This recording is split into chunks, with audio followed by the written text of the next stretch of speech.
This is my milk chocolate and saffron ice cream. It doesn't contain any added sugar, and it's so easy to make. Let me show you.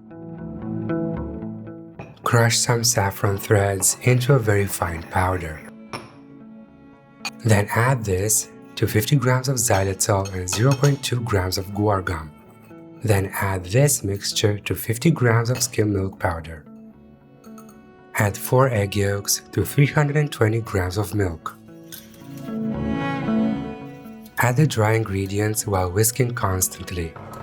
And then never stop whisking until the mixture reaches 82 degrees Celsius.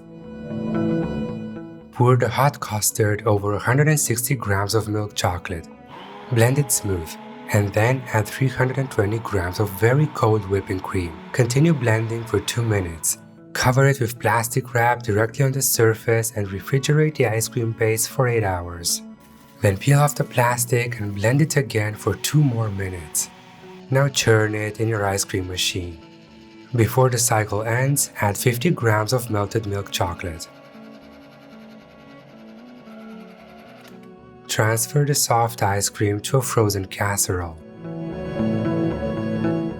It's too soft to serve right now, so it's best if you keep it in the freezer for 6 hours.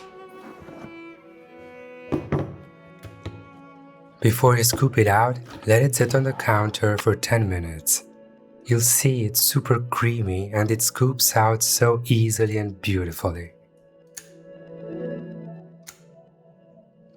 I like to add a few more saffron threads as decoration, but that's entirely optional. I really love this recipe and I hope you will too. See you next time, dessert lovers!